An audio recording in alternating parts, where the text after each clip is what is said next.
જય જિનેન્દ્ર પ્રેરણા પ્રકાશન ટ્રસ્ટ રજૂ કરે છે શાંત સુધારસ વ્યાખ્યાનમાળા.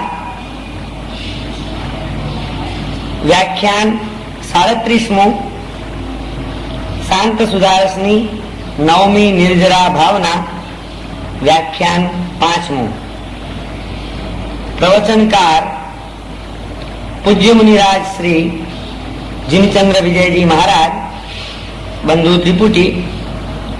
પ્રવચન સ્થળ ત્રિશલા નગર, ટીજી પેવેલિયન, મહાલક્ષ્મી, મુંબઈ 26. પ્રવચન સમય તારીખ 11 સપ્ટેમ્બર 1987 અને શુક્રવાર સવારે 9 વાગે. જય જિનેન્દ્ર. સુવર્ણસ્ય શુચિ સ્વરૂપં દીપ્ત કૃષાનું પ્રગતિ કરોતિ તથાત્મન કર્મજો નિયત્ય જ્યોતિસ્તપસ્તદ વિશદે કરોતિ. પરમ જ્ઞાની મહોપાધ્યાય વિનય વિજયજી મહારાજ શાંત સુધારસ નામના ગ્રંથમાં જન્મ જન્માંતરથી સંચિત કરેલા કર્મો ભોગવ્યા વિના કેવી રીતે ખપાવી શકાય એ માટે નિર્જરાના 12 પ્રકારો આપણને બતાડી રહ્યા છે. 6 પ્રકારનું બાહ્ય તપ અને 6 પ્રકારનું આભ્યંતર તપ. આ 12 પ્રકારની તપની સાધના દ્વારા આત્મા જો જાગૃત બને તો એ જન્મ જન્માંતરના સંચિત કર્મોનો પણ નાશ કરી શકે છે અને એનાથી મુક્ત બની શકે છે. કારણ કે આ 12 પ્રકારનો તપ એ સમગ્ર વ્યક્તિત્વના વિકાસ માટેના તમામ અંગોને પૂરા પાડી દે છે. આપણો આત્મા વધુ ને વધુ કર્મના બંધનોથી બંધાયો હોય, ખરડાયો હોય, લેપાયો હોય તો એનું કારણ આપણા ચિત્તમાં અનાદિકાળથી ઘર કરી ગયેલી કેટલીક વૃત્તિઓ છે, કેટલાક સંસ્કારો છે. આહાર સંજ્ઞા, દેહાધ્યાસ, ઇન્દ્રિય રમણતા, આ બધી વૃત્તિઓના કારણે આપણું મન આત્મ કેન્દ્રિત બનવાને બદલે પૂતગલ કેન્દ્રિત બની ગયું છે. અનાદિકાળથી આપણી તમામ મન વચન કાયાની પ્રવૃત્તિઓના કેન્દ્રમાં જો જોવા જઈશું તો ચૈતન્યને બદલે જળ એવા પૂતગલે પ્રાધાન્ય પ્રાપ્ત કરી લીધું છે. અને જ્યાં આપણી ચેતના પૂતગલની સાથે જોડાઈ જાય છે, ચૈતન્યનું લક્ષ્ય જ્યારે ભૂલી જાય છે ત્યારે એનામાં એક જાતની એવી વિકૃતિ આવે છે કે જે વિકૃતિના કારણે ન કરવાના વિચારો, ન બોલવાના શબ્દો અને ન કરવાની પ્રવૃત્તિઓમાં આપણે ખેંચાઈ જતા હોઈએ છીએ અને પરિણામે અઢળક કર્મ બંધ કરી લેતા હોઈએ છીએ. આ 12 પ્રકારના તપની સાધનાનું જો કોઈ મુખ્ય લક્ષ્ય હોય, એનું જો કોઈ ચોક્કસ નિશાન હોય તો આ એક જ છે કે આપણને પૂતગલ તરફથી પાછા વાળીને આત્મ તરફ, ચૈતન્ય તરફ આપણને ગતિશીલ બનાવે છે. આપણું ધ્યાન આત્માની ઉપર કેન્દ્રિત થાય છે.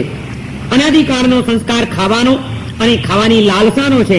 તપ ધર્મની આરાધના, અનાહારીપણું જે આપણો આત્માનો સ્વભાવ છે કે કોઈ પણ ભોજ્ય પદાર્થ કે એના પ્રત્યેની આપણી લાલસા અને આસક્તિ, એમાં જ આપણે ચિત્તનું સુખ અને આનંદ આપણે શોધતા રહ્યા. એમાં એને બદલે એનાથી મુક્ત થવામાં, એનાથી ઉપર ઉઠવામાં કોઈક આનંદ છે, કોઈક સુખ છે, એ વાતની અનુભૂતિ આ તપ ધર્મની આરાધના દ્વારા આપણને થાય છે. અને એટલા માટે એ આપણને પૂતગલ તરફથી પાછા વાળીને સ્વભાવ દશામાં લઈ જવાનું એક પગથિયું બની જાય છે. એ જ રીતે અનાદિકાળનો આપણો સંસ્કાર હતો શરીરની સુખશીલતાનો અને દેહાત્મ બુદ્ધિનો. એમાં પણ આમૂલચૂલ પરિવર્તન આવે છે આ તપ ધર્મની આરાધનાથી. સલ્લીનતા અને કાયક ક્લેશ નામનો જે તપ આપણા જ્ઞાની પુરુષોએ આપણને બતાવ્યો, એ સલ્લીનતા અને કાયક ક્લેશ એ આપણી દેહાત્મ બુદ્ધિને ટાળી દે છે અને સુખશીલતા જે શરીરની છે એનાથી આપણને મુક્ત કરાવી આપે છે. આમ ત્યાં પણ અનાદિકાળની એક વૃત્તિનું પરિવર્તન થયું અને માટે ત્યાં આગળ કર્મની નિદ્રા થઈ.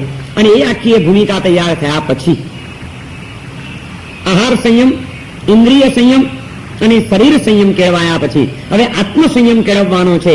આત્મા અસંયમી બન્યો છે કેવી રીતે એની પણ કેટલીક જે મૂળભૂત વૃત્તિઓ છે એમાંની પહેલી બે વૃત્તિ હતી કે હંમેશા એણે બીજાઓના દોષ જોયા છે અને પોતાની મહત્તામાં જે રાચતો રહ્યો છે. આપણા આત્માના અંતરના જો કોઈ બે દોષ હોય તો આ છે કે પોતાના ગુણની પ્રશંસા અને બીજાના દોષનું દર્શન. અને એના કારણે બે વિકૃતિઓ આવી આપણા જીવનની અંદર. જે હંમેશા પોતાના ગુણો જોઈએ, પોતાની મહત્તા જોઈએ, એનો અહંકાર પુષ્ટ થયા વિના રહેની, અને જે બીજાના દોષો જ જોયા કરે છે એને બીજા જીવાત્માઓ પ્રત્યેનો તિરસ્કાર ભાવ પ્રત્યે આવી ના રહેની. અને જ્યાં અહંકાર છે અને તિરસ્કાર છે ત્યાં બધી જ સાધનાઓ નકામી બની જાય છે. જન્મ જન્માંતરની અંદર આપણા જીવાત્માએ માત્ર ત્રિંચના જ ભવો કર્યા હશે, નરકના જ ભવો કર્યા હશે એવું નથી. માનવ જીવન પણ એને અનેક વાર મળ્યું અને એ માનવ જીવન પ્રાપ્ત કરીને ધર્મ ક્ષેત્રમાં પણ આપણો આત્મા કદાચ અનેક વાર આવ્યો હશે. એને કહેવાતી કેટલી ધર્મ ક્રિયાઓને પોતાના જીવનમાં સ્થાન પણ આપ્યું હશે. પરંતુ આજ સુધીની આપણી એ તમામ ધર્મ સાધનાઓને, ધર્મ ક્રિયાઓને નકામી બનાવી દેનાર, નિષ્પ્રાણ બનાવી દેનાર અને પરિણામ વિહોણી કરી દેનાર જો કોઈ તત્વો હોય તો એ આપણા અંતરાત્મામાં પડેલા બે સંસ્કારો હતા, બે અવરોધો હતા. આપણે બધું કરીને આપણા અહંકારને પુષ્ટ કરતા ગયા. આપણો અહંકાર પુષ્ટ થયો કારણ કે આપણે આપણા ગુણો જ જોયા હતા, આપણી મહત્તાઓનું જ દર્શન કર્યું, તેને આપણને અહંકારી બનાવ્યા. અને બીજા જીવોનું જે દોષ દર્શન કરવાની કુટેવ પડી હતી એના કારણે ચૈતન્યથી વિરસતા આવ્યા એ જીવાત્માઓ, પરમાત્મા સ્વરૂપી એ આત્માઓ જેની અંતરમાં કેટલાક આત્મપ્રદેશો સિદ્ધ ભગવંતો જેવા જ નિર્મળ છે એવા પણ એ જીવાત્માઓ પ્રત્યે આપણા અંતરાત્મામાં તિરસ્કારનો ભાવ કેળવાવ્યો. આ અહંકાર અને તિરસ્કાર એ સાધના માર્ગના બે બહુ મોટા અવરોધો છે.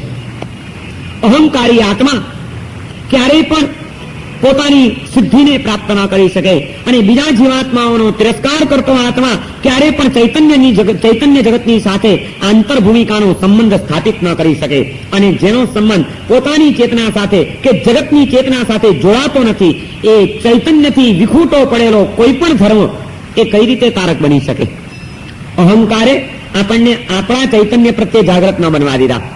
કારણ કે અહંકાર જન્મે છે આપણા સ્થૂળ વ્યક્તિત્વના ખ્યાલોમાંથી, આપણી સ્થૂળ પ્રવૃત્તિઓના ખ્યાલોમાંથી. અને જ્યાં આપણે આપણી બાહ્ય પ્રવૃત્તિઓ, બાહ્ય વ્યક્તિત્વને મહત્વ આપીએ છીએ ત્યાં આગળ આપણે એ વ્યક્તિત્વથી પર એવું આપણે જે શુદ્ધ અસ્તિત્વ છે એને ભૂલી જઈએ છીએ. આમ અહંકારે આપણી ચેતના પ્રત્યે જ આપણને અંધ બનાવ્યા છે. અને એની સાથે સાથે જ્યાં બીજા જીવાત્માઓ પ્રત્યે પણ તિરસ્કાર આવ્યો એટલે કે એમનામાં પણ રહેલું ચૈતન્ય, પરમાત્માનો એક અંશ એનામાં પડેલો છે એ ખ્યાલ આપણે ન કેળવી શક્યા એટલે બીજા જીવાત્માઓની ચેતના સાથે પણ આપણો આંતર સંબંધ સ્થાપિત ન થઈ શક્યો.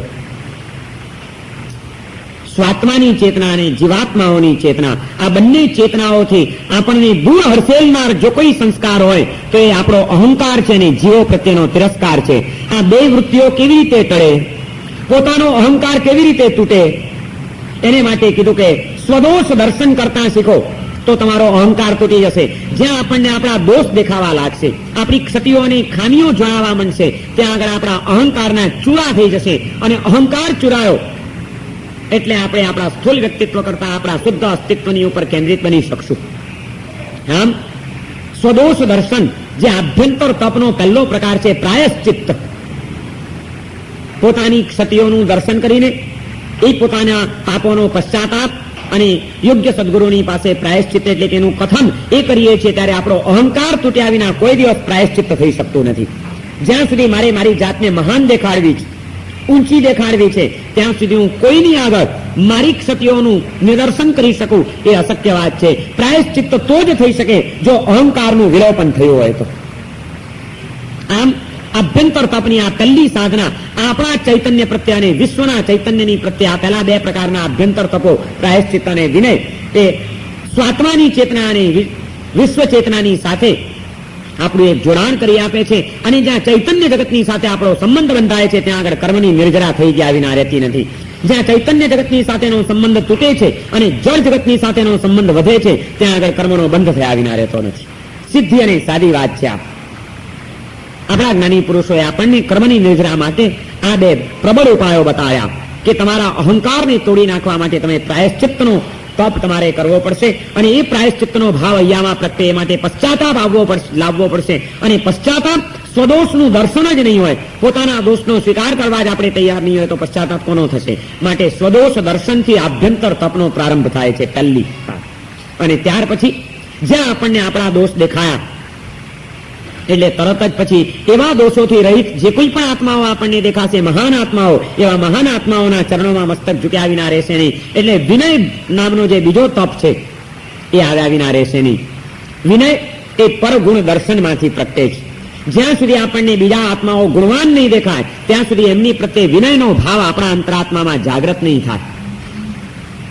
માટે જો વિનયના તપની આરાધના કરવી હોય, આ આભ્યંતર તપ દ્વારા કર્મની નિર્જરા કરવી હોય તો આપણા જ્ઞાની પુરુષોએ કીધું કે તમે હંમેશા પરગુણ દર્શન કરતા શીખો. બીજાના ગુણોનું દર્શન જ તમને એ આત્માઓ પ્રત્યે નમ્ર બનાવશે, વિનયવંત બનાવશે, અહોભાવ જગાડશે. અને એ અહોભાવ જાગ્યો હશે તો તમારી કર્મની નિર્જરા થશે. કારણ કે જ્યાં અહોભાવ આવે છે ત્યાં તિરસ્કાર ટકી શકતો નથી. અને ચૈતન્યનો તિરસ્કાર એ એક મહાપાપ છે. જ્યારે આત્મા એ ચૈતન્ય જગતના તિરસ્કારમાંથી પાછો વળે છે અને એવા ચૈતન્યથી વિરસતા કોઈક આત્મપુંજની પ્રત્યે જ્યારે જાગૃત બનીને નમ્ર બને છે ત્યાં આગળ કર્મની નિર્જરા કરી નાખ્યા વિના રહેતો નથી. માટે આ બીજો પ્રકાર બતાડ્યો.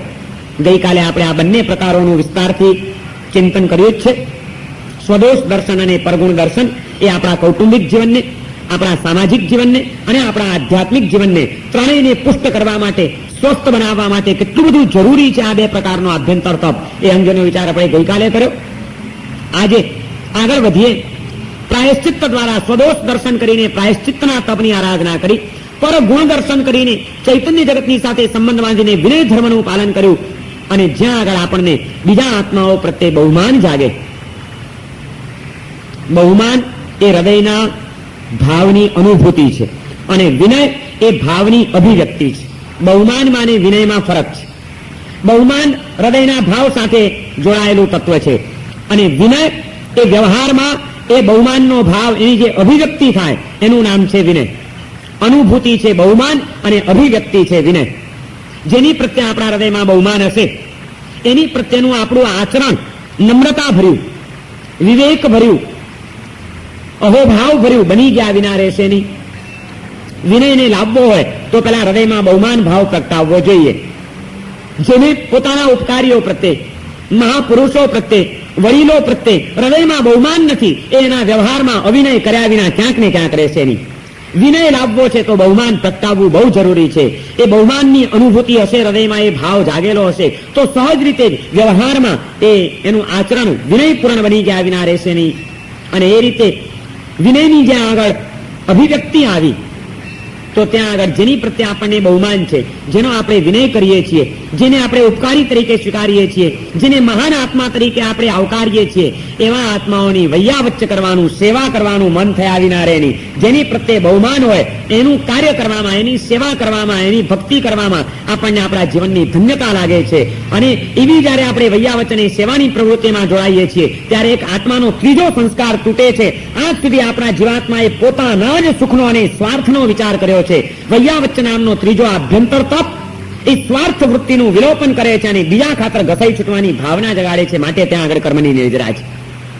અનાદિ કાળના દોષોનો વિનાશ થાય અને આત્માના ગુણોનો વિકાસ થાય એનું નામ ધર્મ. ધર્મ એટલે બીજું શું? દોષોનો વિનાશ અને ગુણોનો વિકાસ. આ બે જ કરવાના છે. બધો ધર્મ કરીને પરિણામ બે જ લાવવાના છે. અને એ કેવી રીતે થાય એ માટે આ એક એક ધર્મને, તપ એ ધર્મ છે. દાનશીલ, તપ અને ભાવ 4 પ્રકારનો ભગવાને જે ધર્મ બતાડ્યો એમાં તપને પણ ધર્મ કીધો. અને એ તપને જયારે આપણે 12 પ્રકારમાં વેચી નાખીએ છીએ ત્યારે એનો કોઈ પણ પ્રકાર એ આપણા કોઈક દોષનો વિનાશ કરનારો થવો જોઈએ અને કોઈક ગુણનો વિકાસ કરનારો બનવો જોઈએ.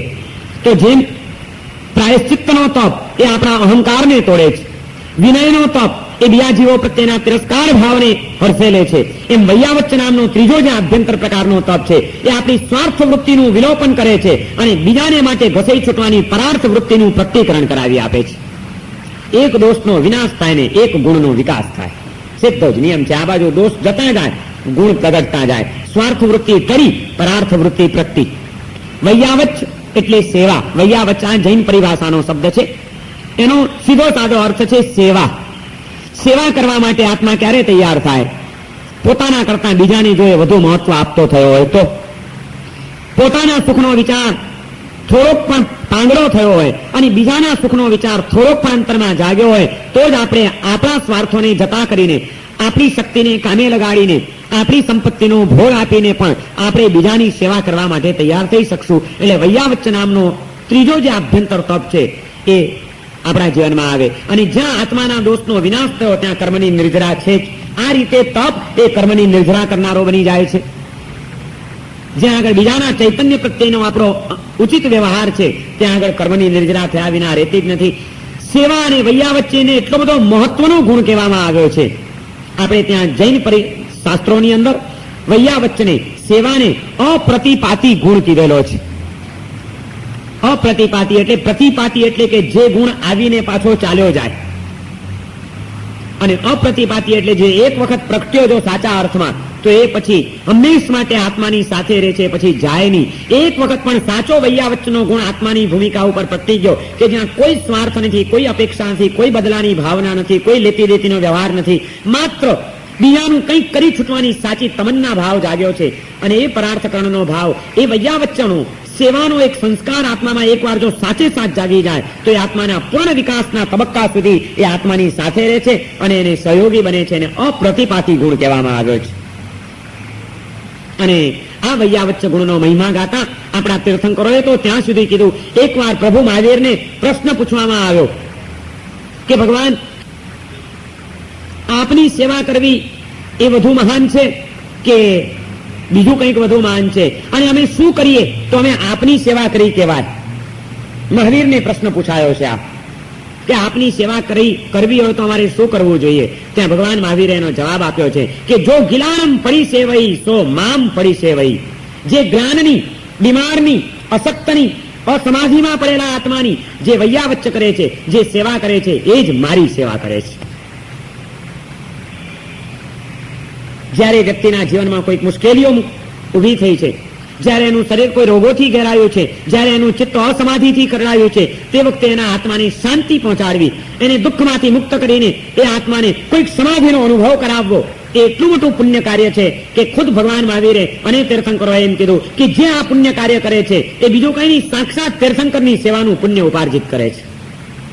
જો ગિલાનમ પડી સેવઈ, ગ્લાન એટલે બીમાર, સો મામ પડી સેવઈ, એ મારી સેવા કરી રહ્યા છે. અપ્રતિપાતી ગુણ અને તીર્થંકરોની સેવા જેટલું પુણ્ય ઉપાર્જિત કરાવી આપતો જો કોઈ ધર્મ હોય તો એ વૈયાવચ્ચ નામનો આ ત્રીજા પ્રકારનો આભ્યંતર તપ છે. કારણ કે અનાદિકાળનો આત્માની અંદર સ્વાર્થાંગતાનો સંસ્કાર પડેલો છે. એને જન્મો જન્મ સુધી પોતાના જ સુખ માટેના પ્રયત્નો કર્યા છે, કોઈ દિવસ એને બીજાનો વિચાર નથી કર્યો. અને એવા જન્મ જન્માંતરથી રૂઢ થઈ ગયેલા સંસ્કારને ધક્કો મારનાર જે સાધના હોય એ કેટલી જબરજસ્ત સાધના કહેવાય. અને એવી સાધના એ એકવાર જો આત્માની અંદર પ્રગટી જાય તો સ્વાભાવિક છે કે એ પછી ખસી ન શકે. વૈયાવચ્ચના ગુણ દ્વારા જે પ્રચંડ પુણ્યનું સર્જન થાય છે અને અઢળક કર્મની નિર્જરા થાય છે એ કોઈ પણ આત્માની વિકાસના ઉચ્ચ તબક્કે મૂકી દીધા વિના રહેતી નથી. આપણા આત્માએ કર્મની નિર્જરા કરવી છે અને એ કર્મની નિર્જરા માટે આપણે તપ ધર્મનું આરાધન કરવું છે તો તપને આટલા બધા વિસ્તારથી સમજવો પડશે. માત્ર ઉપવાસ કરીને અમે તપ કરી લીધો, આઈમ્બિલ કરીને અમે તપ કરી લીધો, થોડી ઘણી કંઈક ત્યાગની પ્રતિજ્ઞાઓ કરીને જાણે અમે તપસ્વી થઈ ગયા, આવા ખ્યાલોમાં જો આપણે રાજતા હોઈએ તો એ આપણી બહુ અધૂરી સમજ છે. એ તો બહુ સ્થૂળ ભૂમિકાનો તપ છે. સાચો તપ તો આ કહેવાશે જે અંતરની અનાદિકાળની દુષ્ટ વૃત્તિઓને તપાવે, એનું નામ તપ. માત્ર શરીરને તપાવે પણ વૃત્તિઓને ન તપાવે તો એ તપ નથી, એ તો તાપ અને સંતાપ બની જાય છે. તપ તો એનું નામ જે અનાદિકાળની દુષ્ટ વૃત્તિઓને તપાવે. અને જ્યારે કોઈ પણ વસ્તુ તપે ત્યારે શુદ્ધ થાય છે. સોનું જેમ તપે એમ માટીથી જુદું પડે છે અને સોનાનું તેજ જગારા મારે છે. સુવર્ણને તેજસ્વી બનાવવા માટે જેમ અગ્નિમાં નાખવું પડે છે, તપાવવું પડે છે, એમ આત્માને તેજસ્વી બનાવવા માટેની દુષ્ટ વૃત્તિઓને આ આભ્યંતર તપની ભઠ્ઠીમાં એને નાખવું પડે છે અને એના દોષોને બાળવા પડે છે. સ્વાર્થાંતતાનો દોષ વૈયાવચ્ચનો આભ્યંતર તપ સિદ્ધ કર્યા વિના બળી શકતો નથી. અને એ રીતે આત્માના દોષો બળી જાય તો જે કર્મની નિર્જરા થાય છે એ અદ્ભુત કર્મની નિર્જરા હોય છે. મુનિઓની વૈયાવચ્ચ કરવાની છે, વડીલોની વૈયાવચ્ચ, જે આપણા ઉપકારી છે, માતા પિતા છે, ગુરુજનો છે, ઉપકારી છે, એમનું વૈયાવચ્ચ અને એમની સેવા કરવાની છે. બીજા નંબરની અંદર જે બીમાર છે એમની પણ સેવા કરીએ તો એ વૈયાવચ્ચ કહેવાય. ત્રીજા નંબરની અંદર જે વૃદ્ધ પુરુષો છે, વૈયાવચ્ચના મુખ્યત્વે 4 પાત્રો બતાડવામાં આવ્યા છે આપણે ત્યાં શાસ્ત્રોની અંદર, અને એમાં આ બધા બતાડ્યા છે. પેલા ઉપકારી, પછી ગ્લાન, પછી વૃદ્ધ અને ચોથા તપસ્વી. આ ચારેયની વૈયાવચ્ચ એ આપણી એક આવશ્યક આરાધના બની જાય છે. અને જે આત્મા આ 4ની વૈયાવચ્ચ કરતો નથી, એટલે કે જે ઉપકારીઓની સેવા કરતો નથી, જેના આપણી ઉપર કંઈક ઉપકાર છે, જેણે આપણને કંઈક પમાડ્યું છે, જેના દ્વારા આપણે કંઈક ઊંચા આવ્યા છીએ, કોઈક દિવ્યતાને સ્પર્શી શક્યા છીએ, એ આપણા તમામ ઉપકારીઓ, એ ઉપકારીઓની સેવા કરવાનું જો આપણને મન ન થાય, એમની ભક્તિ માટે આપણા તનની, મનની કે જીવનની કોઈક શક્તિઓને ખર્ચી નાખવાનું આપણને મન નથી થતું, તો આપણે સમજવું જોઈએ કે આપણે ઉપકારીઓ પ્રત્યેની કૃતજ્ઞતાને ચૂકી રહ્યા છીએ અને કૃતજ્ઞ બની રહ્યા છીએ, અને કૃતજ્ઞતા જેવું કોઈ પાપ નથી. એ જ રીતે જે વૃદ્ધ પુરુષો છે, એ વૃદ્ધોની પણ વૈયાવચ્ચ કરવાની આપણા પ્રભુએ આપણને આજ્ઞા આપી છે કે હંમેશા વૃદ્ધ આત્માઓને, વયસ્થ આત્માઓને એને તમે સંભાળી લેજો. એમના મનમાં કોઈ ગ્લાનિ ન પેદા થાય, એમના ચિત્તની સમાધિ ક્યાંય ખંડિત ન થઈ જાય, એમને કોઈક અભાવ સાલતો ન થઈ જાય, અને એમનું ચિત્ત એ વૃદ્ધ અવસ્થાની અંદર સતત પ્રસન્નતા ભર્યું બની રહે, એ માટે તમારાથી શક્ય હોય એટલી સેવા કર્યા વિના તમે રહેતા નહીં. કારણ કે તમે જ્યારે એને સમાધિ આપો છો ત્યારે એક એવું પુણ્યકર્મ ઉપાર્જિત થાય છે કે જે તમને ભવિષ્યની અંદર દીર્ઘકાળ સુધી સમાધિ ભાવની પ્રાપ્તિ કરાવી આપશે. બીજાને અસમાધિ પમાડનારો અસમાધિથી ઘેરાયા વિના રહેતો નથી, બીજા આત્માને સમાધિ આપનારો સમાધિ પામ્યા વિના રહેતો નથી. અને અસમાધિના કારણો છે, આ વૃદ્ધત્વમાં અસમાધિ આવવાની શક્યતા વધુ છે. એ જ રીતે બીમારી, ગ્લાનની સેવા કરવાની કીધી. ગ્લાન એટલે બીમાર. જ્યારે માણસ બીમાર પડ્યો હોય છે ત્યારે એક જાતની એનામાં એવી વ્યાકુળતા ઊભી થાય છે. શરીરમાં જ્યારે તકલીફ હોય ત્યારે સ્વાભાવિક છે મનની શાંતિ, મનની સ્વસ્થતા, મનની પ્રસન્નતા એ ખંડિત થઈ જવાની પૂર્ણ શક્યતાઓ રહે છે. અને તે વખતે એવા કોઈક આત્માની પડખે તમે પહોંચી જાઓ, એને તમે એની સાચી શાંતિ આપો, એની સેવા કરીને એની જે વ્યાકુળતા છે એને ટાળવાનો તમે પ્રયત્ન કરો, તો એ આત્માની સમાધિમાં તમે, એટલે કે સમાધિ જે આત્માનો સ્વભાવ છે, એ આત્માના સ્વભાવમાં એ આત્માને લઈ જવા માટે તમે જ્યારે સહયોગી બનો છો, ત્યારે એના દ્વારા તમારી એક એવી ભૂમિકા કેળવાય છે કે તમારો આત્મા પણ વિભાવ દશામાંથી સ્વભાવમાં દશામાં જવાનું પુણ્ય ઉપાર્જિત કરી લે છે. અને એટલા માટે બીમારની સેવા કરવાનું આપણું એક આવશ્યક કર્તવ્ય બતાડવામાં આવ્યું છે. શાસ્ત્રોમાં ત્યાં સુધી કીધું કે સાધુ જીવનના જે કંઈ આચારો છે, સાધુનું જ્યાં આગળ વર્ણન આવ્યું, સાધુના આચાર વિચારનું, ત્યાં આગળ એમ કહેવામાં આવ્યું કે સાધુએ અમુક સમયે સ્વાધ્યાય કરવાનો છે, અમુક સમયે ધ્યાન કરવાનું છે, અમુક સમયે પોતાની આવશ્યક ક્રિયાઓ કરવાની છે, આ બધું કરવાનું છે. અને માની લો કે સાથેના સાધુઓમાંથી કોઈક એક સાધુ બીમાર છે, તો તે વખતે જે સાધુના જનરલ નિયમ બતાડવામાં આવ્યા છે એમાંથી શું કરવું? અમારે અમારો સ્વાધ્યાય કરવો અને ધ્યાન કરવું, કે સ્વાધ્યાય અને ધ્યાનને બાજુ ઉપર મૂકીને બીમાર સાધુની વૈયાવચ્ચને સેવા કરવી? તો ત્યાં સ્પષ્ટ કીધું કે જ્યારે કોઈક બીમાર હોય, જ્યારે એને કોઈકની સેવાની જરૂર હોય અને તમારી સામે તમારું સેવાનું કર્તવ્ય પડેલું હોય, ત્યારે તમે જો સ્વાધ્યાય કરો, તમે જો ધ્યાન કરો, તમે કોઈક આરાધના કરો, તો પણ એ સાધુને પ્રાયશ્ચિત્ત લાગે, દોષ લાગે, એને એનો દંડ લેવો પડે.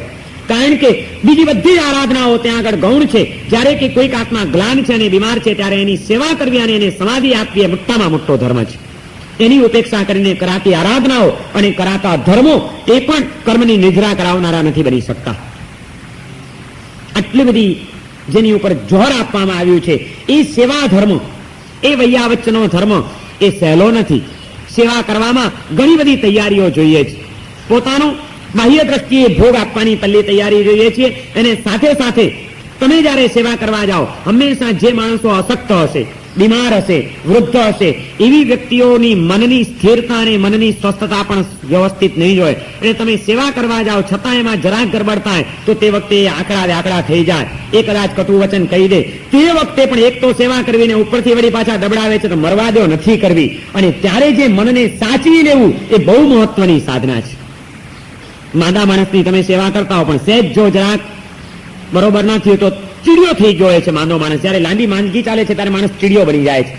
અને તમે બધું એની સેવા માટે કરતા હો, સારા માટે કરતા હો, તમે એને માટે ભોગ આપતા હો, છતાં એ ક્યારેક ચીડિયો થઈને ગમે તેમ કહી દે, તે વખતે જો આપણા મનને આપણે જો સાચવી ના શકીએ, એ વખતે પણ એની ભૂમિકાને સમજી ન શકીએ આપણે, અને આપણા કર્તવ્યનો વિચાર કરીને મનને સમતા ભાવમાં ન રાખી શકીએ, તો આપણે ક્યારેય પણ વૈયા વચ્ચેના ગુણને સિદ્ધ ન કરી શકીએ. સેવાને આપણે આપણો સ્વાભાવિક ગુણ ન બનાવી શકીએ. આપણે તરત જ એને મૂકી દઈશું અને છોડી દઈશું. વૈયા વચ્ચેના ગુણને સિદ્ધ કરવા માટે, સેવાને અપનાવવા માટે ઘણી બધી તૈયારીઓ જોઈએ છે. એ માટે સહિષ્ણુતા જોઈશે, એ માટે હૃદયની ઉદારતા જોઈશે, એ માટે સમર્પણની ભાવના જોઈશે. જે વ્યક્તિના હૃદયમાં બીજાને માટે કંઈક સમર્પણનો ભાવ નથી, એ સમર્પણની ક્રિયા કરતી વખતે પણ કંઈક પ્રતિભાવ મળે ઊંધો, તો તે વખતે હૃદયની અંદર સહિષ્ણુતાનો જે સંસ્કાર નાખ્યો નથી, અને મનને મોટું રાખીને ઉદાર બનાવીને ગમે તેવી પરિસ્થિતિમાં પણ પોતાના મનને સાચવતા જેને આવડતું નથી, એ વૈયા વચ્ચનામનો ત્રીજો આભ્યંતર તપ ક્યારેય પણ કરી નહીં શકે. ઉદારતા, સહિષ્ણુતા અને સમર્પણ ભાવ, આ ત્રણ વૈયા વચ્ચના ગુણને સિદ્ધ કરવા માટે જરૂરી અંગો છે. અને એ કરીએ તો જ આપણે સાચા વૈયા વચ્ચે બની શકીએ. ભગવાન મહાવીરના શિષ્ય નંદીસેન મુનિ, એમનો આ એક ગુણ હતો. એમણે દીક્ષા તો લીધી, પરંતુ દીક્ષા લીધા પછી એવી કોઈ એમની વિશિષ્ટ શક્તિ નહોતી કે કોઈ ઊંડું અધ્યયન કરી શકે, અભ્યાસ કરી શકે. જ્ઞાનાવરણીય કર્મના કોઈક એવા ઉદયો હતા કે ભણવાની એમની પાસે કોઈ શક્તિ નહોતી. બીજી પણ કોઈ એવી વિશિષ્ટ આરાધનાઓ કરી શકે એવો કોઈ ઉત્સાહ કે એવી એમની કોઈ શારીરિક તૈયારીઓ કે ભૂમિકાઓ નહોતી. અને તે છતાં વૈરાગ્ય ભાવથી દીક્ષા લીધી છે. અને જે કંઈ પણ આ જીવનમાં કંઈક આરાધના થઈ જાય કરી લેવી છે, બીજું કંઈ નથી થાય. દરેક વ્યક્તિને કોઈક ને કોઈક વિશિષ્ટ કાર્યની એક અભિરુચિ હોય છે. કોઈકને કોઈક બાબતમાં વધુ રસ આવે, કોઈકને કોઈક બાબતમાં રસ આવે. જન્મ જન્માંતરના સંસ્કારો પણ એમાં કામ કરતા હોય છે. માટે કોઈ પણ દિવસ બધા જ જીવોને માટે એક જ માર્ગનો આગ્રહ રાખી શકાય નહીં. આપણને જ્ઞાન માર્ગ માફક આવે છે, માટે એવું નહીં કે બધાએ જ્ઞાન માર્ગે જ દરેકનો વિકાસ થાય ને એ રીતે જ બધાએ વર્તવું જોઈએ. કોઈકનો જન્મ જન્માંતરનો ભક્તિ યોગનો સંસ્કાર હોય અને એવો કોઈક આત્મા એ અધૂરા સંસ્કાર મૂકીને આવ્યો હોય તો કદાચ એનો વિકાસ આ વખતે એ માર્ગ દ્વારા થાય. કોઈનો સેવાનો સંસ્કાર હોય, નંદીસેન મુનિ, એનો આ એક સહજ રુચિનો ધર્મ હતો. એને વૈયા વચ્ચે કરવામાં, સેવા કરવામાં બહુ આનંદ આવે. અને આમે એ વિચારતા હતા કે મારાથી કોઈ તપશ્ચર્યા થઈ શકતી નથી, મારાથી કોઈ જ્ઞાન ભણી શકાતું નથી. આ સાથેના કેટલા બધા મહામુનિઓ કેવી કેવી આરાધનાઓ કરે છે, હું બીજું તો શું કરી શકું? બસ એમની વૈયા વચ્ચે કરીશું, તો હું એમની સેવા કરતો રહીશ. સેવાનો જેટલો મને લાભ મળે એટલો મારે લઈ લેવો છે. અને એમણે સેવાની વૈયા વચ્ચેને પોતાનું મુખ્ય લક્ષ્ય બનાવ્યું. અને એ રીતે અનેક મુનિઓની સેવા કરી રહ્યા છે. વૈયા વચ્ચનો ગુણ એટલો બધો એમનાથી સિદ્ધ એમણે કરી લીધો કે એક તબક્કે દેવલોકની અંદર દેવોની આગળ પણ એમના વૈયા વચ્ચેના ગુણની પ્રશંસા કરવામાં આવી. ઇન્દ્રે એમના વૈયા વચ્ચે ગુણની પ્રશંસા કરી કે ખરેખર અપ્રતિપાતી એવો આ વૈયા વચ્ચેનો ગુણ આ નંદીસેન મહામુનિએ ગજબનો સિદ્ધ કર્યો છે. તે વખતે એક ઇન્દ્ર ઉઠીને દેવોની આગળ એક માનવની પ્રશંસા કરે, એ પ્રશંસા કરવી તો અઘરી છે, પણ ઘણીવાર પ્રશંસાને સાંભળવી પણ અઘરી હોય છે. એક ઉછાછડો દેવ, તેનાથી ન રહેવાયું. કે ઇન્દ્ર બેઠા બેઠા વળી એક માણસની જીવનની મહાનતાની પ્રશંસા કરે એવું તે કઈ હોય? હું જઈને પરીક્ષા કરું અને કેટલી મોટી એનામાં વૈયાવચનીને સેવાની ભાવના છે હમણાં ખબર પડશે. બહુ કોઈકના ગુણની પણ પ્રશંસા કરતા પહેલા વિવેક જોઈએ છે. અયોગ્ય વ્યક્તિની પાસે ગુણની પ્રશંસા પણ ન કરાય, નહીં તો એ ક્યારેક તમે જેની પ્રશંસા કરો છો એને માટે તકલીફમાં મૂકનારી બની જાય તમારી પ્રશંસા પણ. વિવેક બધે જ જોઈએ. જે માણસ અસહિષ્ણુ છે, જે તે ઈર્ષ્યાળુ છે, જે તેજોદ્વેષથી પીડાય છે, એવી વ્યક્તિની પાસે તમે કોઈકના ગુણની અનુમોદના કરશો, ગુણની પ્રશંસા કરશો, એને પણ એ સહન નહીં કરી શકે. અને પરિણામે એની કસોટી કરવા માટે કે એને પણ છંછેડવા માટે કદાચ એવા પ્રયત્નો કરે કે જેની પ્રત્યે તમને બહુમાન છે અને જેની તમે પ્રશંસા કરતા હતા એને જ તમે તકલીફમાં મૂકો. આ કાર્ય તો બહુ મુશ્કેલ છે. ગુણ સિદ્ધ કરવા સહેલા છે, ગુણવાન થવું સહેલું છે, પણ ગુણાનુરાગી થવું એનાથી વધુ મુશ્કેલ છે. એક ગુણને હું સિદ્ધ કરી લઉં એ હજી શક્ય બનશે, પરંતુ એ ગુણ બીજા કોઈક આત્માએ સિદ્ધ કર્યો છે ત્યારે એના ગુણનો અનુરાગ મારા હૈયામાં પ્રગટે અને હું ચાર ઠેકાણે એના ગુણની અનુમોદના કરતો ચાલુ અને પ્રશંસા કરતો ચાલુ. એ કાર્ય બહુ મુશ્કેલ છે, કારણ કે ગુણવાન થવામાં તો બહુ જોર નથી પડતું. થોડોક પ્રયત્ન કરીએ તો ગુણની સાધના તો થઈ શકે છે, પણ ગુણાનુરાગી થવામાં તો જન્મ જન્માંતરના અહંકારને તોડવો પડે છે. અને અહમને તોડવાની સાધના એ બહુ મોટી સાધના છે. બીજાને ગુણવાન તરીકે સ્વીકારવા, બીજાના ગુણને જોઈને રાજી થવું, ગુણાનુરાગ પ્રગટાવવો એ ગુણવાન થવા કરતા પણ અઘરું બતાડવામાં આવ્યું છે. તપ કરવો સહેલો, પણ બીજાના તપની અનુમોદના કરવી, આ તપસ્વી છે, મારા કરતા પણ મહાન છે એવું જાહેર કરવું એ મુશ્કેલ હોય છે. દાન દઈ દેવું સારું, એ હજી સહેલું છે. 25,000 નું દાન દઈ શકાય છે, પણ બીજા કોઈક આત્માએ દાન દીધું છે અને એની અનુમોદના કરવી, પોતાની બળાઈ મારવાને બદલે ભાઈ આ મહાન દાનેશ્વરી છે, શું ગજબના સત્કાર્યની અંદર એ લાભ લે છે, બહુ દાન આપે છે, બીજા આત્માની પ્રશંસા કરવા માટે આપણા અહંકારને પહેલા આપણે ઓગાળવો પડે છે, તો જ આપણે ગુણવાન આત્માઓના ગુણોની અનુમોદના કરી શકીએ છીએ. અને જેમ અનુમોદના કરવી મુશ્કેલ છે, એમ કોઈકના ગુણની પ્રશંસા અને અનુમોદના સાંભળવી પણ મુશ્કેલ હોય છે. માણસમાં ત્યાં પણ એનો ઈર્ષ્યાનો સંસ્કાર, ત્યાં પણ એનો સુસુપ્ત અહમ એ એવો ક્યારેક છંછેડાતો હોય છે કે તમે જોજો ક્યારેક કોઈક માણસ કોઈકની પ્રશંસા કરશે, આપણે એને નહીં સાંભળી શકીએ. ભાઈ તમારી વાત ઠીક છે, પણ હજી એ માણસનો તમને પૂરો ખ્યાલ નથી.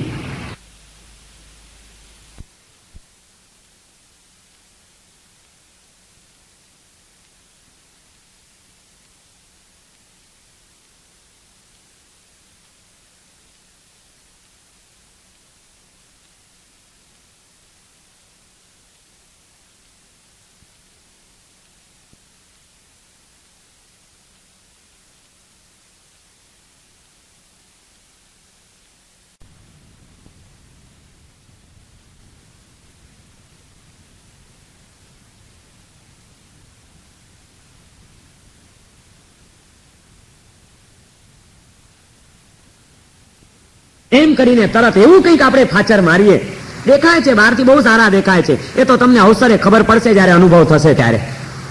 એમ કરીને એક આત્માના હૃદયમાં ગુણાનુરાગ પ્રત્યયો છે, એના પણ ગુણાનુરાગને તોડી નાખવાનો પ્રયત્ન આપણે તે વખતે કરીએ છીએ, એના મનને દ્વિધાઓમાં નાખી દઈને, એના મનની અંદર કોઈક ગોટાળા ઉભા કરી દઈને. કારણ કે ગુણાનુરાગ પ્રગટવો અને ગુણાનુવાદ થતો સાંભળવો એ સહેલું કામ નથી. નંદીશેણ મુનિના વૈયાવચ્ચની પ્રશંસા દેવલોકમાં થઈ અને એક દેવાત્માથી એ પ્રશંસા સહન ન થઈ શકી. એ આવ્યો નીચે, એને જોયું કે મારે કસોટી કરવી છે કે ખરેખર આમનામાં કેટલો વૈયાવચનો ગુણ છે.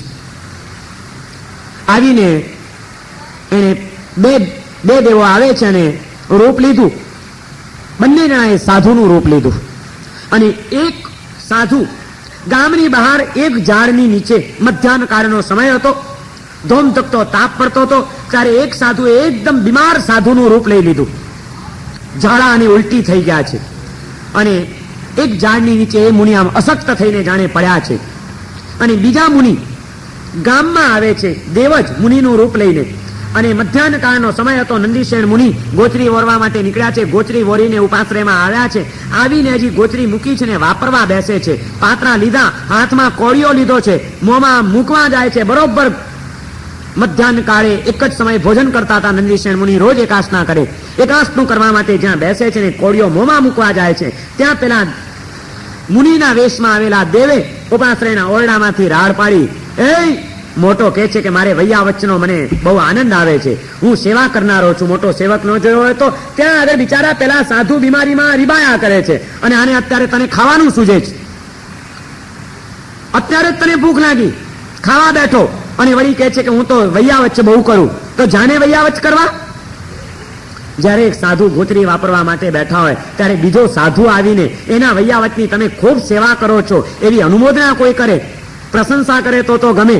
પણ જે ખરેખર અઢળક વૈયાવચ્ચ કરતા હોય, પુષ્કળ સેવાનું આરાધના કરતા હોય, એવા સાચા વૈયાવચ્ચી સાધુને પણ ગોચરી વાપરવા બેઠા હોય ત્યારે કંઈક મોટો નીકળ્યો, મોટો વૈયાવચ્ચ કરનારો ને સેવા કરનારો એક નંબરનો ઢોંગી. ત્યાં સાધુ બીમાર પડ્યા છે, નહીં ખાવાનું સૂજે છે, પેટ ભરો. એમ તિરસ્કાર કરે ત્યારે શું થાય? એક તો આ આપણે બીજાની સેવા કરીએ અને ઉપરથી સાંભળવું તો મરવા દો, હવે કોઈનું કંઈ કરવું જ નથી. એની જગ્યાએ જો નથી ને નંદીશેણ મુનિની જગ્યાએ હું હોત તો ચોક્કસ મને તો આ જ વિચાર આવ્યો હોત કે એક તો આપણે સેવા કરવાની ને ઉપરથી વળી પાછી ગાળો જ ખાવાની, તો નથી કરવી સેવા. ત્યારે જાઓ ફોડી લો તમે તમારું. પણ આ તો નંદીશેણ મુનિ હતા, અપ્રતિપાતી એવો વૈયાવચ્ચનો ગુણ એને એટલો સિદ્ધ કરેલો છે. જ્યાં મા મુનિએ બૂમ મારી એટલે તરત જ ખાવાનું પડતું મૂક્યું, પાત્રાને ઠેકાણે રહ્યા. નંદીશેણ મુનિ ઉભા થઈ ગયા. શું કીધું? કોઈ મુનિ બીમાર છે, મને ખબર નહીં તો હું એમની ચોક્કસ સેવા કરવા જાત. ક્યાંથી મને આવો લાભ મળે? બહુ સારું કર્યું તમે મને આ સમાચાર આપ્યા. અને ગોચરીને પડતી મૂકીને નંદીશેણ મુનિ કપડો ઓઢ્યો અને તરત જ ઉપડ્યા. ક્યાં છે મુનિરાજ? જ્યાં ત્યાં ગામની બહાર બેઠા છે, ઝાડ નીચે બિચારા ઝાડાને ઉલટી થઈ ગયા છે. સેવા કરવી હોય તો ત્યાં કરને, અહીં હું આવીને ભરાણો. પેલા ઉભા થયા તોય હજી ડામ દે છે એને. હમણાં જ જાઉં છું.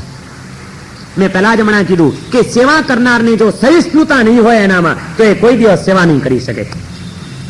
સેવા કરવા જાઓ ત્યારે પણ કદાચ તમારી પ્રત્યે કોઈ અણગમાના અંગારા વરસાવે, ત્યારે પણ તમારો કોઈ તિરસ્કાર કરે, ત્યારે પણ તમારી કોઈ કદર ન થાય, તે વખતે પણ સેવાનો આપણો ભાવ તૂટવો ન જોઈએ. એનું નામ છે વૈયાવચનો ગુણ સિદ્ધ થયો કહેવાય.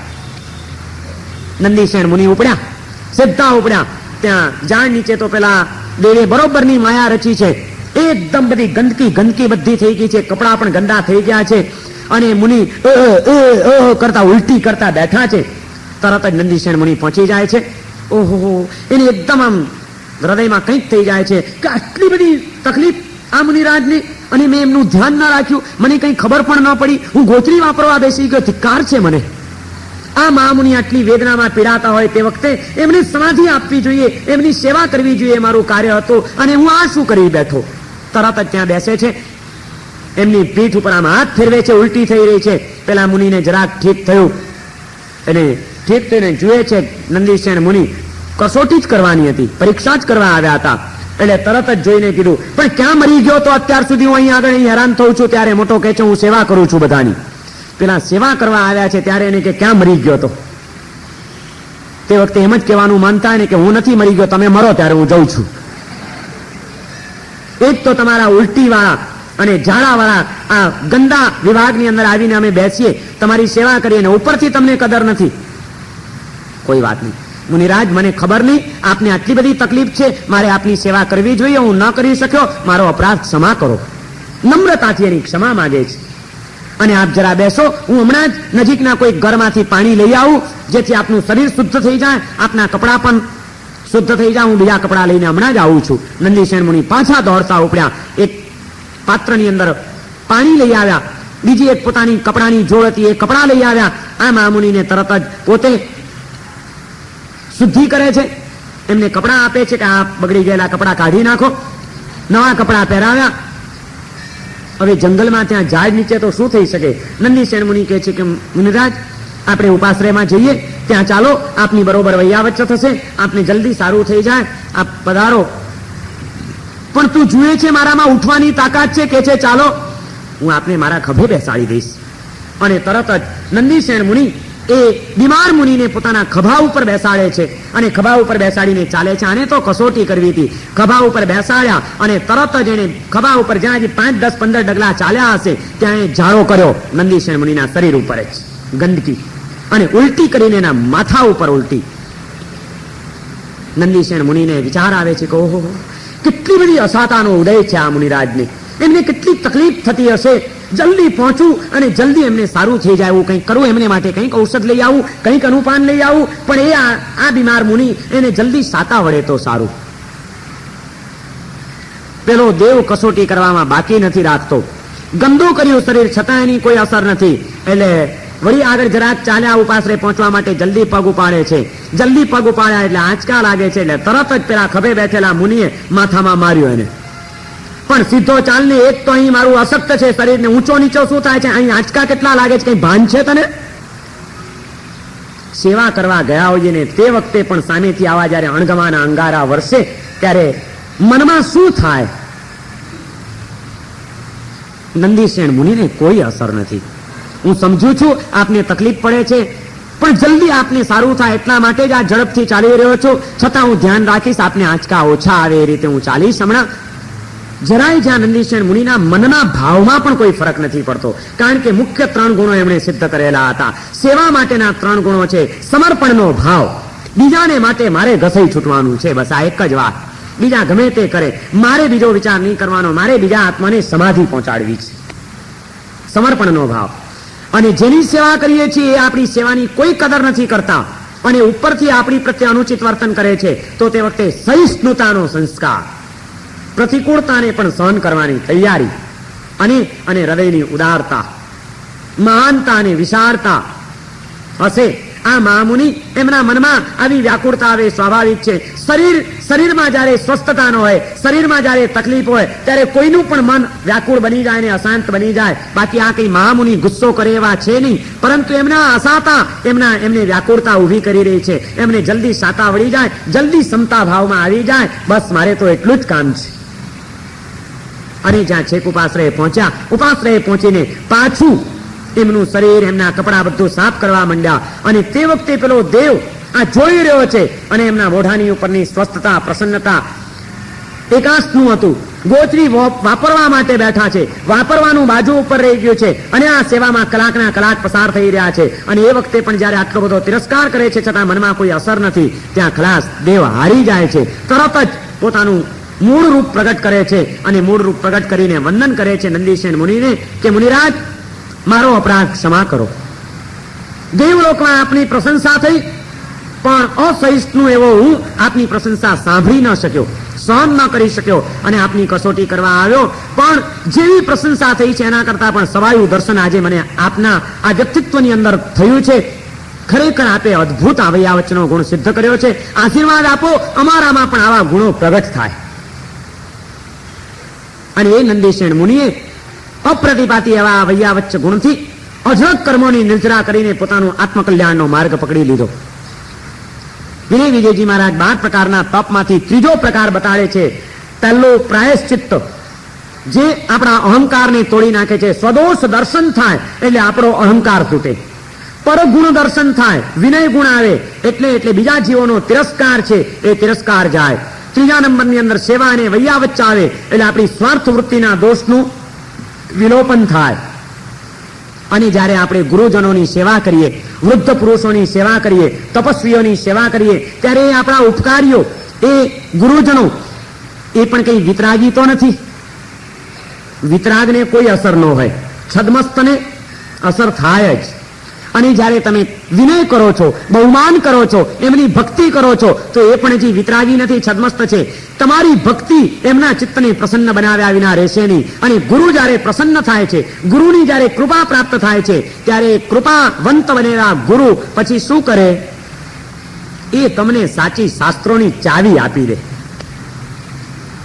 શાસ્ત્રોમાં તો શબ્દો પડેલા છે, પણ એના રહસ્યો અને એના દ્વારા આત્મભાવમાં જવાની જે ચાવીઓ છે એ તો અનુભવી એવા ગુરુજનો પાસે જ હોય છે. અને વૈયા વચ્ચેના ગુણથી પ્રસન્ન થયેલા એવા એ ગુરુજનો, એવા આપણા એ ઉપકારીજનો એ કૃપાવંત થઈને તે વખતે આપણને આત્મભાવમાં જવાની સાચી સાધના બતાડે છે. એટલે વૈયા વચ્ચેમાંથી ચોથો તપ આવે છે સ્વાધ્યાય. આભ્યંતર તપમાંનો ચોથો પ્રકાર છે સ્વાધ્યાય, સ્વનો અધ્યાય. સ્વ એટલે આત્મા અને એનો અધ્યાય, એનું ચિંતન, એની અનુભૂતિ, એ આત્મ સ્વરૂપની અનુભૂતિ. એ અનુભૂતિ કેવી રીતે પ્રાપ્ત થાય? ગુરુની કૃપા વિના કોઈ દિવસ આત્માની અનુભૂતિ પ્રાપ્ત થઈ શકતી નથી.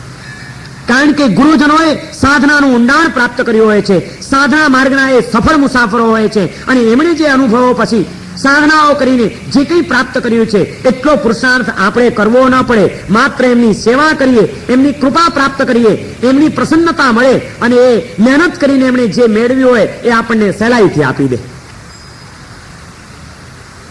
એકવાર જેનો દીવો પ્રગટી ગયો છે, તમારે પછી દિવાસળી લાવવાની ને બધી ઝંઝટ કરવાની જરૂર નથી. પ્રગટી ગયેલા દીવાની પાસે તમે તમારો દીવો લઈ જાઓ અને એના દીવાનો સ્પર્શ તમને થઈ જાય તો તમારો બુઝાઈ ગયેલો દીવો પ્રગટી જાય.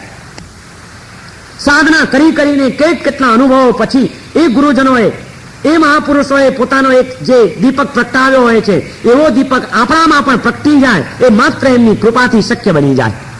એ આપણને એની સાચી ચાવી બતાવી દે કે ભાઈ અમે તો બધા પ્રયોગો કર્યા ને આડા અવડા આથડીને છેવટે આ અહીં સુધી પહોંચ્યા. હવે આખો અમને નકશો ખ્યાલ છે, તું તો સીધો આમ કર એટલે આમ તને પરિણામ મળી જશે. માત્ર શાસ્ત્રો વાંચવાથી કોઈ દિવસ કંઈ થતું નથી. શાસ્ત્રોના રહસ્યો અને એના દ્વારા પામવાની સિદ્ધિઓ એ તો ગુરુગમ દ્વારા જ પ્રાપ્ત થાય છે. અને એટલા માટે આપણે ત્યાં શાસ્ત્ર સ્વાધ્યાયમાં ગુરુગમનું મહત્વ આંકવામાં આવ્યું છે. કોઈ પણ ચાહે તો શાસ્ત્રનો સ્વાધ્યાય હોય કે ચાહે તો સાધના માર્ગનું ખેડાણ હોય, જેને ગુરુગમ નથી મળ્યો, અનુભવી ગુરુઓનું માર્ગદર્શન નથી મળ્યું, એ ખૂબ પ્રયત્ન કરીને પણ બહુ અલ્પ પરિણામ મેળવશે. અને જેને એવી કોઈ કૃપા પ્રાપ્ત થઈ ગઈ છે ને એવો ગુરુગમ મળ્યો છે, એને અલ્પ પ્રયત્ન દ્વારા પણ ભરચક પરિણામ એ પ્રાપ્ત કરી લેશે. આજે સાધનાઓની વાતો ખૂબ વધી છે. લોકો ચોપડીઓમાં વાંચીને સાધનાઓ કરવા જાય છે, કોઈ મંત્ર જપે છે ને કોઈ મંત્ર જપે છે ને કોઈ કંઈ કરે છે, પણ તે છતાં એમાં સફળતાઓ નથી મળતી. એનું કારણ શું? એનું કારણ આ છે કે કોઈ દિવસ ચોપડીઓમાંથી સાધનાઓ પ્રાપ્ત નથી થતી, સાધકો પાસેથી જ સાધના પ્રાપ્ત થાય છે. જે ખરેખર મોક્ષ માર્ગના આરાધકો છે, જે દિવ્ય માર્ગના મુસાફરો છે, જે સાચા અર્થમાં સાધક આત્માઓ છે, એમનો ગુરુગમ પ્રાપ્ત કરી લો. એ તમને જે ચાવીઓ આપશે, એ તમને જે સાચો માર્ગ બતાડશે, એ એના અંદરના રહસ્યો જે ખુલ્લા કરશે, એ તમે વર્ષો સુધી થોથા ઉથલાવ્યા કરો, તમને નહીં મળે.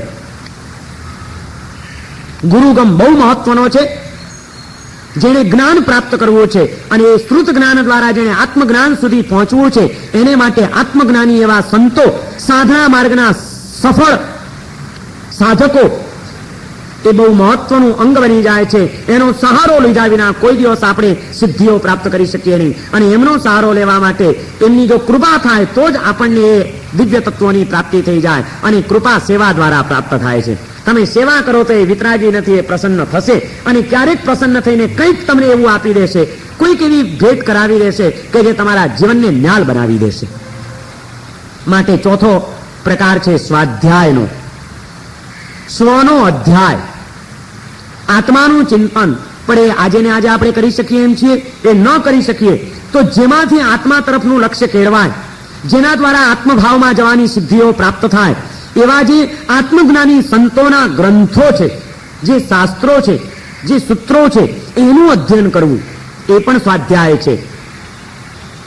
અને એ રીતે સ્વાધ્યાયમાં જ્યારે આપણું મન, આપણે જ્યારે કોઈક શાસ્ત્ર લઈને બેસીએ છીએ, શાસ્ત્રનું શ્રવણ કરીએ છીએ કે શાસ્ત્રનું વાંચન કરીએ છીએ કે તત્વજ્ઞાનનું ચિંતન કરીએ છીએ, ત્યારે એની એક સીધી પહેલી ફલશ્રુતિ આપણને એ થાય છે કે તે વખતે વિષય અને કસાયની વૃત્તિઓ આપણી ઉપશાંત બની જાય છે. અને કમસે કમ એટલી પળો માટે તો પવિત્રતાનો સ્પર્શ આપણે પામી જતા હોઈએ છીએ. અનાદિકાળનો આપણો આ એક કુસંસ્કાર છે કે જ્યાં આપણું મન નવરું પડે એટલે તરત જ કાં તો કોઈ વૈષયિક વૃત્તિઓ અને કાં તો કોઈ કાસાયિક ભાવો, આ વિષય અને કસાયની વૃત્તિઓએ સતત આપણને કર્મબંધન કરાવ્યું છે અને પછાડવાના પ્રયત્નો કર્યા છે.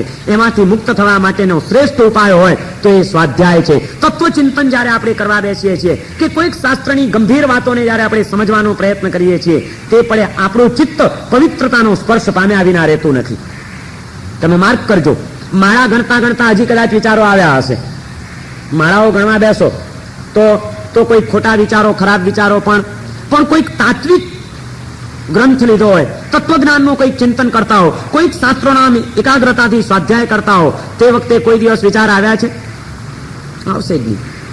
1 કલાક અત્યારે આપણે રોજ બેસીએ છીએ. આ સાંજ સુધારસનો સ્વાધ્યાય છે. આ આપણો, હું બોલું છું, હું પણ સ્વાધ્યાય કરું છું, તમે સાંભળો છો, તમારો પણ આ સ્વાધ્યાય છે. આપણા બધાનો આ એક સ્વાધ્યાય થાય છે રોજનો 1 કલાક. હવે તમે માર્ક કરો કે આ જે 1 કલાક આપણો 9 થી 10 નો અહીં વીતે છે, એ 9 થી 10 ના 1 કલાકના ગાળામાં આપણે કેટલા પાપ બાંધતા હશું? કોઈ વૈષયિક વિચારો આવે છે અહીંયા આગળ, કોઈ કસાયની પરિણતિઓ જોર કરે છે અહીંયા આગળ, કોઈ અનાદિકાળનો સંસ્કાર સતાવે છે અહીંયા આગળ. તે વખતે તો આપણે આ વિનય વિજયજી મહારાજે જે ઊંડાણથી એક વાતોનું નિદર્શન આપણને કરાવ્યું છે, એને સમજવાનો, એને મગજમાં બેસાડવાનો, એને હૃદયને સ્પર્શાવવાનો એવો આપણે ગંભીર પ્રયત્ન કરી રહ્યા છીએ કે તે વખતની આપણી પળો એટલે અત્યંત પવિત્રતા ભરી પળો છે. અને એ કંઈ ઓછી કર્મની નિર્જરા થતી હશે? રાત દિવસ અશુભ વૃત્તિઓમાં અને અશુભ સંસ્કારમાં ડૂબેલા આત્માને એક ગંદકીમાંથી બહાર કાઢીને પવિત્રતાના ઉચ્ચ શિખર ઉપર લઈ જઈએ ત્યારે શું કર્મની નિર્જરા નથી થતી? કર્મની નિર્જરા એટલે બીજું શું છે? બહુ મોટી સિદ્ધિ આપણી જો કોઈ હોય તો આ છે. મને ઘણી વખત ઘણા કે મહારાજ સાહેબ તમે બધા વ્યાખ્યાન વાંચો છો, વ્યાખ્યાન સાંભળીએ ત્યારે એમ જ લાગે કે ખરેખર આ જ બધું સાચું છે ને કરવા જેવું આ જ છે. પણ વળી પાછા લોકો જ્યાં બહાર જાય છે એટલે હતા એવા ને એવા થઈ જાય છે. એ જ ઘર, એ જ ધંધો, એ જ સંસાર, એ જ કળાકૂટો, એ જ ખટપટો, અને એ બધામાં અમે પડી જઈએ છીએ. મહારાજ સાહેબ પછી એમ થાય કે આ સાંભળવાનો પણ શું અર્થ છે? આ ખાલી ટાઈમ બગાડવાનો નથી 1 કલાક. નિરાશાવાદી માણસો, નેગેટિવ થિંકિંગ કરનારી વ્યક્તિઓ એ હંમેશા બધે ઠેકાણે નેગેટિવ જ વિચારો કર્યા કરશે. મેં કીધું બીજું પરિણામ તો ચોક્કસ, એની ચોક્કસ એક હૃદય ઉપર અસર હોય છે. સબકોન્શિયસ માઇન્ડની અંદર જે કંઈ આ વિચારો ચાલ્યા જાય છે, એ વિચારો ક્યારેક ને ક્યારેક કોન્શિયસ માઇન્ડમાં પણ આવશે. અને એ વિચારો જ્યારે કોન્શિયસ માઇન્ડમાં, જાગ્રત મનમાં આવશે ત્યારે એ કોઈ ગજબના ચમત્કારો અને ગજબના પરિવર્તનો જીવનમાં લાવીને જ રહેશે, એની મને પાકી ખાતરી છે. પરંતુ ઘડીભરને માટે ભવિષ્યની વાત જવા દઈએ. મેં કીધું જે કંઈ આ 1000 માણસો અહીં આગળ આવતા હોય, આ 1000 માણસો એ જે 9 થી 10 નો 1 કલાકનો સમય અહીં આગળ વિતાવે છે, એ 1 કલાક માટે કોઈ અહીં બીડી નથી પીતું, કોઈ સિગરેટ નથી પીતું, કોઈ દારૂ નથી પીતું, કોઈ અહીં વ્યભિચાર નથી કરતું, કોઈ અહીં આગળ ચોરી નથી કરતું, કોઈ જુઠ્ઠું નથી બોલતું, કોઈ હિંસા નથી કરતા. તો 1000 કલાક આ દુનિયાની અંદર પાપ વગરના વીતે છે. આ શું ઓછી સિદ્ધિ છે? બીજી બધી વાતોને જવા દો હમણાં બાજુ ઉપર તમે. પણ અમારા 1000, 1500 કે 2000 ભાઈ બહેનો આ 1 કલાક સુધી પવિત્ર ભાવોમાં રમ્યા કરે અને એના એ પવિત્ર વિચારો અને પવિત્ર ભાવોના આંદોલનો જે આ દુનિયામાં ફેલાય, એની શું કોઈ અસર નહીં હોય આ વિશ્વની ઉપર? અને અમારું જીવન જે આ 1-2 કલાકને માટે કે કલાકને માટે જે પાપ વગરનું વીતે છે, એ શું ઓછી સિદ્ધિ છે? અનાદિકાળથી આપણો આત્મા 24 કલાક પાપમાં ડૂબેલો રહેવામાં ટેવાયેલો, એ આજે 1-1 કલાક સુધી બિલકુલ નિષ્પાપપણાની સિદ્ધિઓ પ્રાપ્ત કરી લે છે. આ જ મોટામાં મોટી સફળતા છે અમારી. બીજી જે પછી થવાની હોય તે થાય. સ્વાધ્યાયની આ એક તાકાત છે કે આપણને પવિત્રતાની અંદર લઈ જાય છે. બધી આપણી અપવિત્રતાઓ તે વખતે તૂટી જાય છે અને એવું શાસ્ત્રની પ્રાપ્તિ ક્યાંથી થાય આપણને? આવા શાસ્ત્રોના રહસ્યો કોણ પમાડે આપણને? જેવા જ્ઞાની પુરુષો હોય તે. અને જ્ઞાની પુરુષોને શું પડી છે કે તમને પમાડે? પણ એમની જયારે તમે સેવા કરો છો, ભક્તિ કરો છો, વૈયાવચ્ચ કરો છો, ત્યારે એ આકર્ષિત થઈ જાય છે અને એમ થાય છે કે આ જીવ આટલો ઊંચો છે, આવો વિનય કરે છે, આવું બહુમાન કરે છે, આવી સેવા કરે છે, તો લાવ એનું કલ્યાણ થાય માટે હું કંઈક કરું. અને તે વખતે એનો અંતરનો ઉમળકો એની આગળ આ બધો અપાવે છે. અને એ રીતે વૈયાવચ્ચમાંથી સ્વાધ્યાય નામનો ચોથો આભ્યંતર તપ આપણને સહજ રીતે પ્રાપ્ત થાય છે. પ્રાયશ્ચિત્ત આવે તો એમાંથી વિનય આવે. પોતાના દોષ દેખાય, પોતાની પામરતા સમજાય તો મહાપુરુષોની મહાનતા પ્રત્યે હૃદય નમ્ર બને. એટલે પ્રાયશ્ચિત્તમાંથી વિનય આવે. જેની પ્રત્યે બહુમાન હોય એની સેવા કરવાનું મન થાય, એટલે વિનયમાંથી વૈયાવચ્ચ આવે. વૈયાવચ્ચ કરીએ તો ગુરુની કૃપા પ્રાપ્ત થાય અને એમાંથી સ્વાધ્યાય આપણને કરવાની તક મળે. એટલે ત્રીજામાંથી ચોથો સ્વાધ્યાય આવ્યો. અને જે આત્મા સ્વાધ્યાયમાં ગળાભૂત ડૂબેલો રહે, વધુ ને વધુ સ્વાધ્યાયમાં તત્પર બનતો જાય, એને પછી શું થાય? સ્વાધ્યાય દ્વારા શું કરવાનું? સ્વાધ્યાયનું સીધું પરિણામ છે આર્ત ધ્યાન અને રૌદ્ર ધ્યાન ટળે છે અને ધર્મ ધ્યાનની ભૂમિકા પ્રાપ્ત થાય છે. અશુભ ધ્યાન ટળે અને શુભ ધ્યાન મળે, એ સ્વાધ્યાયનું પરિણામ છે. એટલે 5મા પ્રકારનો આભ્યંતર તપ બતાડ્યો છે શુભ ધ્યાન. આપણું ચિત્ત અર્થ અને કામની વૃત્તિઓને જ કેન્દ્રમાં રાખીને સતત કામ કરતું રહ્યું છે. આપણું જીવન અર્થ અને કામની પાછળ જ દોડતું રહ્યું છે. એ અર્થ અને કામની વૃત્તિ અને પ્રવૃત્તિઓના કારણે આપણા ચિત્તમાં જે આર્ત ધ્યાન જન્મે છે, જે દુર્ધ્યાન જન્મે છે, જે એમાંથી રૌદ્ર ધ્યાનની ભૂમિકાઓ આવે છે, એને બદલે એ આર્ત ધ્યાન અને રૌદ્ર ધ્યાન ટળી જાય અને પવિત્ર વિચારો, પવિત્ર ભાવો અને શુભ ધ્યાનની ભૂમિકાનું નિર્માણ થાય. એ શેમાંથી થાય? સ્વાધ્યાયમાંથી ધ્યાનની ભૂમિકા આવે છે. પછી એકાગ્ર થઈ જાય. વાંચન કરતા કરતા તમે જોજો ક્યારેક કોઈક પોઈન્ટ એવો આવી જાય કે એની ઉપર આપણે સહજપણે ચિંતનમાં સરકી જઈએ. પછી વાંચના, પૃચ્છના, પરાવર્તના અને અનુપ્રેક્ષા, સ્વાધ્યાયના 5 પ્રકાર બતાડેલા છે. આપણે કંઈક વાંચીએ એ સ્વાધ્યાયનો પહેલો પ્રકાર છે. વાંચતા વાંચતા કંઈક ન સમજાયું અને કોઈક જાણકારને જઈને આપણે કંઈક પૂછીએ તો એ સ્વાધ્યાયનો બીજો પ્રકાર થયો. પહેલો વાંચના, પછી પૃચ્છના, પૂછવું, પછી પૂછી તો લીધું, ખુલાસો થઈ ગયો, પણ એ પાછો ભૂલાઈ ના જાય એટલા માટે એની ઉપર વારંવાર વિચાર કરવો પાછો કે મારા સાહેબે આમ કીધું, ખરેખર આમ છે, આમ બેસી શકે છે, મગજમાં બરોબર બેસે છે. આ એની ઉપર ચિંતન કર્યું, એ પરાવર્તન, એનું પરાવર્તન કરીએ આપણે. વળી પાછું એક વખત સાંભળ્યું કે એક વખત પૂછીને એને ભૂલી ના જઈએ, એને વારંવાર યાદ કરીએ, એનું પરાવર્તન થયું. વાંચના, પૃચ્છના, પરાવર્તના, પછી અનુપ્રેક્ષા. પરાવર્તન કરીને વિચાર કરીને સ્થિર કરો. હવે એની ઉપર જે સાંભળ્યું છે કે જે ખુલાસો મળે એની હવે આપણું સ્વતંત્ર ચિંતન એની ઉપર આપણે કરીએ. અને જયારે ચિંતન કરીએ છીએ ત્યારે એમાંથી કોઈક મોતી મળે છે. શાસ્ત્રોમાં તો થોડાક શબ્દો જ હોય છે. અહીં આગળ તો 6 આભ્યંતર પ્રકારના તપો જ બતાડી દે કે ભાઈ પ્રાયશ્ચિત્ત, વિનય, વૈયાવચ્ચ, સ્વાધ્યાય, ધ્યાન અને કાયોત્સર્ગ, આ 6 પ્રકારનો આભ્યંતર તપ કર્મની નિજરા કરાવી આપે. આટલું જ હોય. પણ એ પ્રાયશ્ચિત્ત એટલે શું? એના દ્વારા કયા આત્માના દોષનો વિનાશ થવો જોઈએ, કયો ગુણ વિકાસ થવો જોઈએ, એ બધું શાસ્ત્રમાં લખેલું ન હોય. એ ચિંતન કરીએ તો સમજાય. એટલે અનુપ્રેક્ષાને પણ આપણે ત્યાં સ્વાધ્યાય કીધો છે. ચિંતન કરવું શાસ્ત્રનું. અને એ ચિંતન કર્યા પછી કંઈક મળે ત્યારે એને માત્ર પોતાનું જ નહીં રાખવું, એને બીજાની પણ એની લાણી કરવી. એનું નામ છે ધર્મ કથા. બીજાને પણ આ ધર્મની કથા કરવી. વ્યાખ્યાન એ ધર્મ કથા નામનો સ્વાધ્યાયનો 5મો પ્રકાર છે. આ 5 પ્રકારે સ્વાધ્યાય નામનો આભ્યંતર તપ આરાધી શકાય છે. અને એ રીતે જ્યારે આપણે અનુપ્રેક્ષા કરતા હોઈએ, ધર્મકથા કરતા હોઈએ, ત્યારે કોઈક વિષય ઉપર એવી તન્મયતા આવી જાય કે એનું નામ એ વખતની એ પળો આપણી ધ્યાનની પળો થઈ જાય અને એ રીતે અશુભ ધ્યાન ટળે અને શુભ ધ્યાન આવે. પછી ધ્યાન દ્વારા શું પામવાનું? હવે છેલ્લો છઠ્ઠો તપ છે કાયોત્સર્ગ. જ્યારે આપણું ચિત્ત અર્થ અને કામથી પરાંગમુખ થાય છે અને ચૈતન્યને કેન્દ્રિત કરીને જ્યારે એ લીન બને છે, ત્યારે એ આત્મ સ્વરૂપમાં આવેલી લીનતા, એ લીનતાનું પરિણામ છે ધર્મ ધ્યાન. એ ધર્મ ધ્યાન છેવટે કાયોત્સર્ગની અંદર લઈ જાય છે. કાયોત્સર્ગ એટલે કાયા એટલે દેહ અને એનો ઉત્સર્ગ એટલે ત્યાગ, એટલે કે દેહ ભાવનો ત્યાગ. જ્યારે આપણે આપણા આત્મ સ્વરૂપના ધ્યાનમાં લીન બની જઈએ છીએ, તન્મય બની જઈએ છીએ, ત્યારે આપણને આપણો દેહ ભાવ ભૂલાઈ જાય છે અને દેહાધ્યાસ છૂટી જવો, દેહ ભાન ભૂલાઈ જવું, એનું જ નામ છે કાયોત્સર્ગ. એ ધ્યાન વિના શક્ય નથી. શ્રેષ્ઠ સાધના છે આત્મામાં સ્થિર થવાની અને દેહ ભાવને ભૂલી જવાની. દેહ ભાવને ભૂલી જઈએ તો કર્મબંધ થતો અટકે. કર્મબંધ ન થાય તો જન્મ ન લેવો પડે. જન્મ ન લેવો પડે તો દેહનું બંધન જ ના આવે. દેહનું બંધન જ ન હોય તો દેહના કારણે ઊભી થતી અનેક જાતની વિષમ પ્રવૃત્તિઓ અને એના કારણે ઊભા થતા પાપ બંધનો ન હોય. એટલે બધું કરીને છેવટે તો દેહથી મુક્ત થવાનું છે. દેહથી મુક્ત થવા માટે દેહ ભાવથી મુક્ત થવાનું છે. દેહ ભાવથી મુક્ત થવા માટે કાયોત્સર્ગની સાધના એ શ્રેષ્ઠ સાધના છે. ઠાણેનમ મોણેનમ જાણેનમ અપ્પાણમ વોશિરામી. સ્થાનથી, મૌનથી અને ધ્યાનથી આ દેહમાંથી મારી ચેતનાને ઉપર ઉઠાવી લઉં છું, આવા સંકલ્પ સાથે આત્મ સ્વરૂપમાં લીન થવા માટેનો અભ્યાસ, એનું નામ છે કાયોત્સર્ગ. એવો કાયોત્સર્ગ કેવી રીતે આવે? એમને એમ થઈ જાય ના. કાયોત્સર્ગને પ્રાપ્ત કરવા માટે દુર્ધ્યાન જ્યાં સુધી ચાલ્યા કરતું હોય ત્યાં સુધી કાયોત્સર્ગ ના આવે.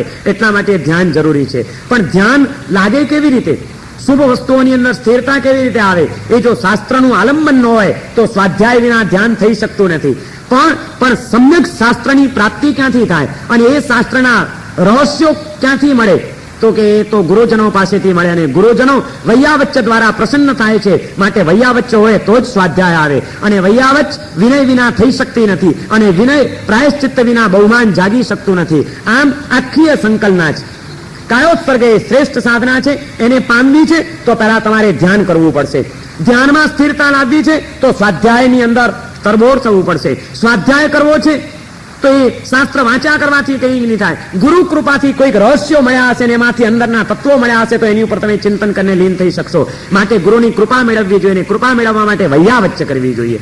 પણ વૈયાવચ્ચ કરવાનું મન તો થશે કે આપણને મહાન દેખાતા હશે તો આપણા કરતા. માટે બહુમાન ભાવ, વિનયનો ભાવ જાગવો જોઈએ. અને વિનય ક્યારે જાગશે? એ મહાન છે એવો ખ્યાલ તો આવશે કે હું પામર છું એવો જો ખ્યાલ આવ્યો હશે તો, સ્વદોષનું દર્શન થયું હશે, પ્રાયશ્ચિત્તનો તપ થયો હશે તો.